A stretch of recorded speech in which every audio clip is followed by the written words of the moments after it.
मित्रों नमस्कार, मैं पंडित ब्रजेश चंद्र पाठक मनोकामना ज्योतिष चैनल पर आज आपके सम्मुख निकट भविष्य में सिंह राशि वालों को क्या क्या होने जा रहा है, क्या क्या होने वाला है, क्या क्या करने से आपका मार्ग प्रशस्त होता है, क्या क्या करने से काम बिगड़ जाएगा, क्या परहेज करना है आपको, आपके लिए क्या शुभ रंग, क्या शुभ अंक, क्या शुभ मुहूर्त, क्या हानि लाभ, क्या क्या होने जा रहा है वर्तमान में, उस पर हम संक्षिप्त प्रकाश डालेंगे। उसको आप अपने आचरण में डालकर, उसको आत्मसात करके, उसको हृदयंगम करके, उसको मन में लाकर अगर क्रियान्वित करेंगे, उस पर खरे उतरेंगे तो आपको निर्विघ्नतापूर्वक सारे कार्य संपन्न होंगे। किसके नहीं हो पाएंगे वह भी हम बताएंगे। किस कुंडली में क्या दिक्कत आ रही, क्यों आ रही है, आपका जो भी कमेंट आ रहा है उस पर मैं प्रतिक्रिया व्यक्त करता हूँ और उसका उत्तर भी देता हूँ। सबसे पहले हम अपने श्रोताओं, दर्शकों को, अपने बंधुओं को, अपने भाइयों को, अपने बहनों, ममतामय माताओं बहनों को भी हम सबको राम राम, जय श्री राम बोलते हैं। सबको नंदन, अभिनंदन, वंदन। और हमारे चैनल पर आपको स्वागत है।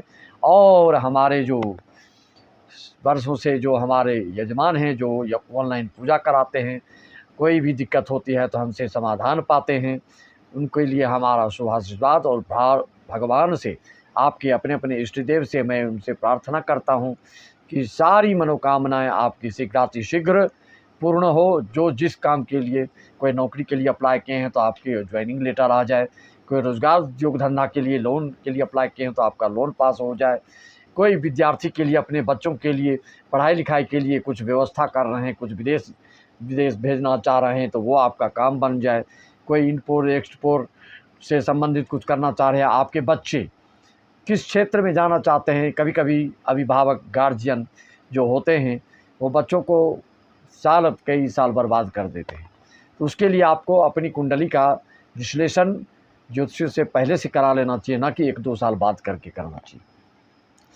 स्वास्थ्य से संबंधित, शादी दाम्पत्य जीवन संबंधित, बच्चों से संबंधित, रोजगार व्यवसाय संबंधित एक एक चीज़ पर मैं बिल्कुल ही सरल शब्द में ऐसा प्रयोग करूंगा कि जो कि आपके समझ से परे ना हो, समझ में आ जाए और जिसको कि आप कर सकते हैं, उसका रेमेडी, उसका उपाय, उसका परिहार, उसकी शांति क्या क्या हो सकते हैं वो भी हम आपको बताएंगे। सर्वप्रथम तो हम ये कहते हैं कि आप विद्यार्थी लाइफ में हो या जिस क्षेत्र से जुड़े हो, कुछ काम करो ऐसा कि तेरा नाम छा जाए, दुश्मन को भी तेरा नाम भा जाए। ऐसा काम कुछ करो कि सब आपकी बातों के, आपके कार्यों को सिरोधार्य करें और सर आपके मार्ग का अनुगमन करें, आपके नक्शे कदम पर चलने का प्रयास करें। ऐसा कुछ कीर्ति और यश, मान, प्रतिष्ठा आप हासिल करो। मित्रों, आप जैसा कि मैंने बताया आपको, मेष लग्न, सिंह लग्न, धनु लग्न और राशि वाले अग्नि तत्व की राशि है। ये प्रशासनिक कार्यों में, साहसिक कार्यों में जो होता है, विशेष से विशेष पराक्रम जहाँ दिखाने को होता है, ऐसी जगह में ये ज़्यादा रुचि लेते हैं। लेकिन आप ये नहीं कह सकते हैं कि सिर्फ इसी विभाग में ये जाएंगे। राशिगत जो फलादेश होता है उसमें तो करोड़ों आदमी आते हैं, लेकिन जब अपनी कुंडली आप विश्लेषण करवाते हैं तो आप संतुष्ट क्यों हो जाते हैं? क्योंकि आपके एक एक ग्रह की अवस्था, राशिफल, भावफल, दृष्टिफल, युतिफल, राजयोग फल, वेशी फल, केमद्रुम योग, राजभंग योग, क्या क्या है, सारी चीज़ों पर नज़र पड़ती है।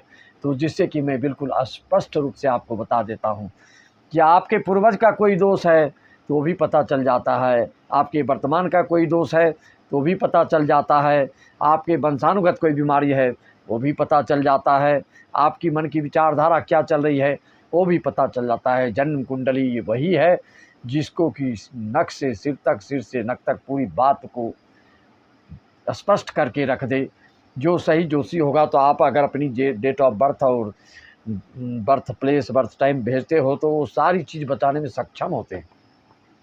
आपसे यही निवेदन है, अपनी कुंडली का विश्लेषण करवाना चाहते हैं मात्र 301 में, 1100, 1500, 2100 वाला काम नहीं, 301 में आप सारी जानकारियाँ प्राप्त कर सकते हैं। जहाँ पर आप हज़ारों रुपये देकर मात्र 4%, 5% करते हैं, हम सारे के सारे प्रश्नों को आपको उत्तर देना चाहते हैं। इसके लिए अपॉइंटमेंट आपको लेना होता है। 301 रुपये लेके अपना समय आप बंद कर लेंगे तो सारी चीज़ों को हम आपको पन्ना दर पन्ना खोल के रख देंगे और सब आप समझ जाएंगे, आपको किसी तरह की दिक्कत नहीं होगी। सबसे पहले सबके माता पिता अपने बच्चों के लिए चिंतित होते हैं, अपने रोज़गार के लिए चिंतित होते हैं। जिस चीज़ के लिए भी आप चिंताग्रस्त हैं, मैंने पहले बताया सिंह राशि वालों को, अगर जो सिंह लग्न के हैं तो उनके लिए दाम्पत्य जीवन परेशानी हो सकती है, उनके स्वास्थ्य में परेशानी आ सकती है। क्यों कि सिंह लग्न वाले का शनि मार्केश भी होता है। एक तरह से आपको ये धन देंगे, मकान देंगे, वाहन देंगे, तो दूसरी तरफ से पति पत्नी में झगड़ा कराएंगे, आपको नाना प्रकार की बीमारी देंगे। आपके पत्नी है तो पति के स्वास्थ्य खराब होगा, पति है तो पत्नी के स्वास्थ्य खराब होगा। सिर्फ राशिगत नहीं, इसकी जानकारी आपको जब आपकी कुंडली को हम देखते हैं कि किस लग्न के हैं, आप मेष से मीन लग्न तक के भी सिंह राशि हो सकते हैं। तो सिर्फ सिंह राशि और सिंह लग्न जिसका होता है तो उसके फलादेश में सटीकता ज़्यादा बैठेगी। या मेष सिंह धनु वाले के लग्न में जो हम फलादेश कर रहे हैं वो ज़्यादा सटीकता बैठ सकता है। लेकिन शर्त यही है कि आपकी कुंडली में कोई दोष ना हो, गुरु चंडाल दोष ना हो, काल सर्प दोष ना हो, विषकुंभ दोष ना हो, आदि दोषों से परे है, पाप कर्तरी दोष ना हो। इन सब दोषों से अगर बचे हैं और आपके ग्रह सूर्य, गुरु, चंद्र, सूर्य आदि शत्रु नक्षत्र में ना हो और गलत भाव में ना बैठे हों तो निश्चित ही आपको शुभ फल मिल रहा होगा। मैं तो यहाँ तक कहता हूँ कि जो भी सिंह लग्न और मेष लग्न और धनु लग्न वाले हैं वो लोग, कई लोग मकान अभी खरीद लिए होंगे या खरीदने के बाद चल रही होगी, कई लोग वाहन का एक्सचेंज कर लिए होंगे, कई लोग वाहन खरीद लिए होंगे, कई लोग की बात चल रही है। मैंने बताया ना, सिंह लग्न सिंह राशि वालों का अभी 29 मार्च 2025 तक नाना प्रकार की उपलब्धियां प्राप्त हो सकती हैं। आप अभी इस महीने में आपका नहीं हुआ तो ऐसा मत सोचिए कि आपके साथ ये फलादेश गलत हो रहा है। 29 मार्च 2025 तक की प्रतीक्षा कीजिए। अगर आपका कुंडली साफ सुथरा है, कोई वंश दोष नहीं है, कोई पितृ दोष नहीं है, कोई आपका पूर्व जन्म का दोष नहीं है, तो निश्चित है कि आपको फल मिल के रहेगा। नौकरी वाले युवाओं को नौकरी मिल के रहेगी। जो अपने पद का स्थानांतरण करना चाह रहे हैं तो स्थानांतरण होकर आपको अच्छी जगह पे आप पहुंच सकते हैं। या आप अपना रोज़गार व्यवसाय को परिवर्तन, नौकरी में परिवर्तन चाहते हैं, एक कंपनी को छोड़ के दूसरे कंपनी में जाना चाहते हैं, ज़्यादा वेतन पाना चाहते हैं, तो अभी आपके लिए बिल्कुल फलीभूत होगा। मत उसमें मार दो आप हथौड़ा और आपका कार्य सफल हो जाएगा, आपको विजय प्राप्त हो जाएगी। सोचने विचारने की ज़रूरत है तो थोड़ी सी अपनी कुंडली दिखवा सकते हैं। अगर उसमें कोई दोष है तो उसकी शांति करके अपने लक्ष्य को, अपने एम को, अपने उद्देश्य को आप पूरा कर सकते हैं। मित्रों, आपके बच्चे में अगर आपके बच्चे का शनि, राहु, मंगल, केतु, ये जानते हैं कि आप इंजीनियरिंग और औद्योगिकी मशीनरी क्षेत्र में भेजता है, यह अगर आपके मेष लग्न में या वृषभ लग्न में, कर्क लग्न में ये जब शुभ होता है, इसकी जब युति होती है, दसम भाव पर जब इसकी सीधी दृष्टि पड़ती है, तो ऐसे लोग क्या है, ऐसे लोग आपको आईटी सेक्टर में भेजते हैं। आईटी सॉफ्टवेयर क्षेत्र में आपको सफलता मिलती ही मिलती है। इस क्षेत्र में आपको जाने से कोई रोक नहीं सकता है। जिनके लिए शुक्र, बुध, मंगल की युति है कहीं पर त्रिकोण में या केंद्र में, ऐसे लोग बीटेक, एमटेक, बीएससी आदि की पढ़ाई करते हैं। जिनके गुरु शुक्र, बुधादित्य, सूर्य, बुध रहते हैं, जिनके सूर्य वृश्चिक राशि और चंद्र मेष राशि आदि के योग होते हैं, तो डॉक्टर की पढ़ाई करते हैं। लेक्चरर, प्रोफेसर जो बनते हैं, आर्ट्स लेके जो बनते हैं, उनके लिए गुरु का नवम दशम में सूर्य, बुध आदि योग, ये सब आपके होने से आप प्रोफेसर, लेक्चरर आदि बनते हैं। तो इस तरह के योग होते हैं। कुछ ग्रहों की ऐसी युति, ऐसे योग बनते हैं लग्न अनुसार, राशि अनुसार। तो आप जानते हैं एक राशि के हर क्षेत्र में आपको मिलेंगे। मैंने कई वीडियो में बताया कि मेष राशि के भिखमंगा, मेष राशि के मंत्री भी मिलेंगे आपको, मेष राशि के फुटपाथ पर पड़े मिलेंगे, मेष राशि के देश विदेश जाने वाले भी मिलेंगे। तो कहने के मतलब यह सब जानकारी आपको राशिगत जो फलादेश कोई भी ज्योतिषी करते हैं, किसी भी यूट्यूब चैनल में आप देख रहे हैं, तो उसमें आप देखेंगे कि इस तरह की बात वो नहीं करते। स्पष्टवादी होना चाहिए। ज्योतिषी को दर्पण कहा गया। तो आप जो भी हमारे चैनल को देख रहे हैं, तो आपको अपनी कुंडली में अगर आप अवलोकन करेंगे और या हमसे विश्लेषण करवाएंगे, तो दूध का दूध, पानी का पानी हो जाएगा। आपके घरेलू बातें, आपके स्वास्थ्य संबंधित बातें, आपके सामाजिक बातें, आपको पड़ोसी संबंधित बातें, हर चीज़ से आप जानकारी प्राप्त कर सकते हैं। क्या होगा, नहीं होगा, कैसे क्या होगा, सारी चीज़ स्पष्ट हो जाता है। वैवाहिक जीवन से संबंधित हो या आपके किसी भी तरह की बात हो, दोस्त से कंबाइंड में, साझेदारी में, उद्योग धंधा की बात हो, वह सब भी किससे लाभ होगा, किस अक्षर वाले से लाभ होगा, किससे कंबाइंड में आपको उद्योग धंधा करना चाहिए, नहीं करना चाहिए, किस अक्षर वाले से आपको दुश्मनी हो सकती है, किससे आपका केस मुकदमा चलता है, अपने घर में ही क्यों केस मुकदमा चल रहा है, आदि आदि की जानकारी आप ले सकते हैं। तो सबसे पहले बच्चों की जानकारी के लिए मैंने बताया इस तरह के ग्रह युति से IT सॉफ्टवेयर से आपको सफलता मिलती है। इंजीनियरिंग, तकनीकी क्षेत्र में, मशीनरी क्षेत्र में, औद्योगिक क्षेत्र में आपको सफलता मिलती है। मित्रों, मकर लग्न हो, 10वें में राहु मंगल शनि की सीधी दृष्टि युति हो तो IT सॉफ्टवेयर में आप जा सकते हैं। कुंभ लग्न हो आपका तो राहु मंगल अगर उच्च अवस्था में और युति हो इनकी तो आप भी IT सॉफ्टवेयर सेक्टर से लाभान्वित हो सकते हैं, इसमें सफलता प्राप्त कर सकते हैं। अब आपके जीवन में जो खुशहाली वाली बात है उससे संबंधित मैं बात करूंगा। मैंने पहले भी बताया कि आपको जो शनि से शुभ फल किसको मिलने वाला है, तो जो वृषभ लग्न, मिथुन लग्न, तुला लग्न, कन्या लग्न, मकर कुंभ लग्न वाले हैं, इनको शनि से संबंधित लाभ आपको मिलना तय है। 29 मार्च 2025 तक सिर्फ आपको देखना ये है कि शनि आपके कहीं गलत जगह में या गलत नक्षत्र में या गलत भाव में, गलत राशि में ना हो तो आपको निश्चित फल मिलेगा।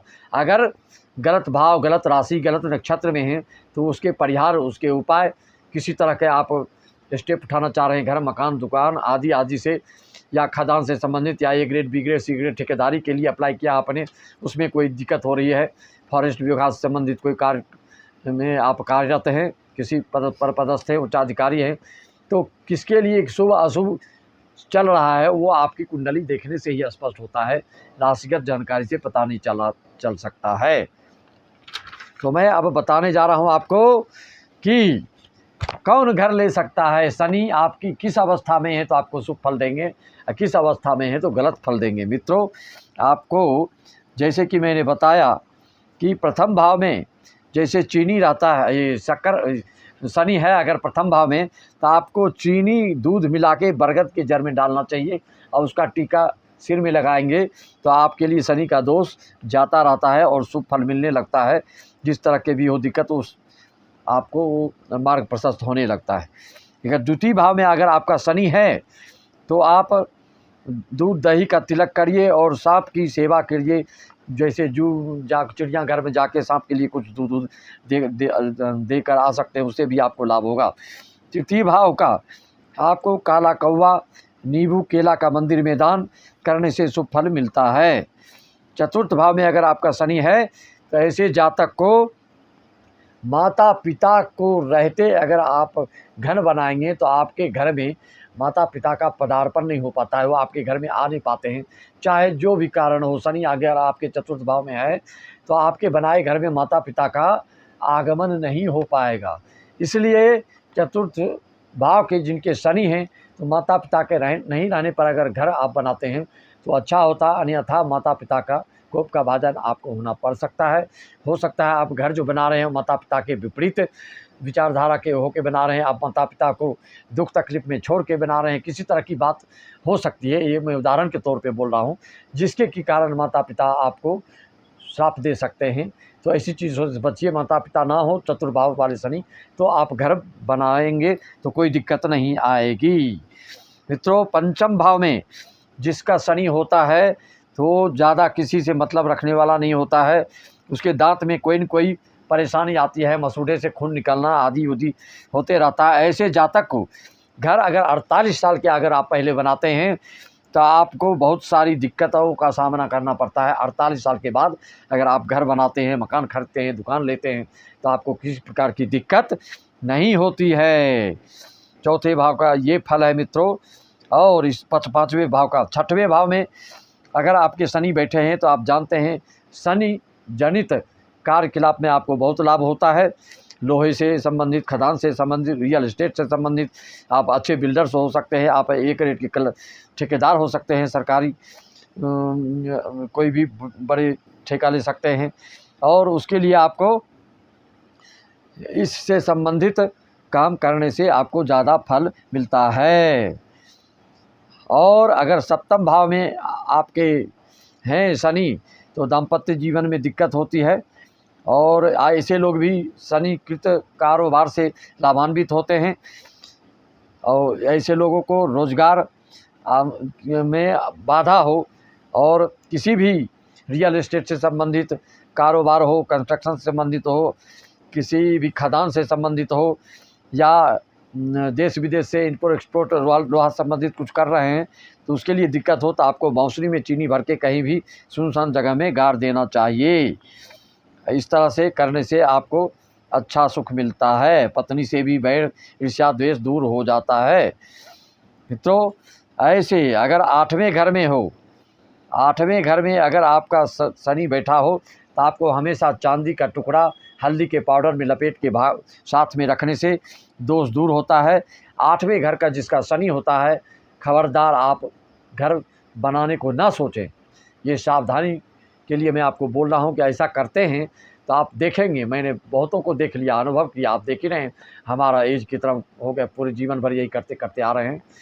भले मैंने चैनल को देर से खोला है, लेकिन मनोकामना ज्योतिष चैनल हमारे का नाम है। जितना आप लोग share, like, subscribe, bell icon दबा के रखे हैं, इतना आपका प्यार मिल रहा है कि हम आपके लिए बहुत बहुत धन्यवाद ज्ञापित करना चाहते हैं। हम आपको ये जानकारी दे रहे हैं कि अष्टम भाव का शनि जिसको है, वो घर कभी भी निर्माण ना करें। नींव डाल के खरीद करके प्लाट घर बनाएंगे तो आपके घर की गृहिणी, आपकी धर्म पत्नी, अगर युवावस्था के हैं तो आपके पत्नी का गर्भ नष्ट हो सकता है, अगर एजेड हैं तो आपकी पत्नी की मृत्यु का भय हो जाएगा। अब शकुन कुछ ऐसा होगा कि घर बीच में ही लटका रह जाएगा। कई जगह आप बाज़ार में देखते हैं, शहर में देखते हैं, कई मोहल्ले में आप देखते हैं कि घर बनता है, छज्जा तक जाते जाते घर वैसी पड़ा रहता है। बहुत मजबूत घर है, बहुत कंक्रीट लोहा पत्थर से डाल के उन्होंने 5 मंजिला का उद्देश्य बनाया बनाने के लिए, लेकिन 1 मंजिला भी नहीं बनता है। वहाँ पहुँचते पहुँचते कुछ ऐसी विघ्न बाधाएँ आती हैं, घर में कुछ ऐसा संकट आपद विपत्ति आ जाती है कि घर वैसे ही पड़ा रह जाता है, बाद में उसको बेचना ही पड़ता है। तो जिसके अष्टम भाव में शनि हो वो घर ना खरीदे। 10म भाव वाले शनि को भी रेडीमेड खरीदने से ही अच्छा रहता है। कोई फ्लैट लीजिए, कोई खरीद के रेडीमेड घर खरीद लीजिए तो ठीक है, अन्यथा आपको दिक्कत आना निश्चित है। तो इस तरह से ऐसे लोग को अगर 11वें में है तो चांदी का ईंट आपको अलमारी में रखना चाहिए, और मद्य मांस भक्षण से बहुत ही बचना चाहिए। जिसके देखता हूँ मैं शनि एकादश में होता है, बहुत नशेड़ी होता है वो, इसलिए उनको बहुत दिक्कत आ जाती है। और ऐसे जातक को 55 साल के अंदर घर बनाने से दिक्कत आती है। 55 साल के बाद आप अगर घर बनाते हैं, गृह निर्माण कराते हैं, अपने पसंद के घर फ्लैट और बंगला बनाते हैं, तो आपको किसी प्रकार की दिक्कत नहीं आएगी। 55 के पहले करेंगे तो आपके लिए दिक्कत होगा और बीच में ही घर रुक जाएगा। तो इस तरह से मैंने बताया कि आप अपनी राशि, नक्षत्र, तिथि, वार आदि देख कर ही आपके लिए आपकी कुंडली का विश्लेषण किया जा सकता है। उसके लिए आप दिखा सकते हैं। जैसे कि आप जानते हैं ग्रहों की अवस्था होती है, शैशवावस्था, बालावस्था, किशोरावस्था, हैं प्रौढ़ावस्था, मृतकावस्था। उसी तरह से आपकी भी अवस्था चल रही होगी। तो जिसके शादी के योग चल रहे हैं तो आपके शादी की उम्र को होना चाहिए। कोई 80 साल का है तो शादी के लिए जो मैं बता रहा हूँ उसका नियम लागू थोड़ी होगा। जो उद्योग धंधा का है, वो विद्यार्थी लाइफ का है तो उसके ऊपर ये लागू थोड़ी होगा। तो हर अवस्था वाले के लिए मैं हर बात बताता हूँ। उसको जो जिस अवस्था के हैं उस अवस्था वाले अपने ऊपर ये बात को लागू करेंगे। जो एजेड हैं उनके लिए अभी स्वास्थ्य से के दृष्टिकोण से सावधानी बरतना है। आपको चेकअप कराते रहना है, चाहे हृदय रोग से संबंधित हो, या आँख से संबंधित हो, या लीवर से संबंधित हो, या गुप्त बीमारी से संबंधित हो। किसी भी संबंध से आपको बराबर अभी स्वास्थ्य पर ध्यान देना पड़ेगा।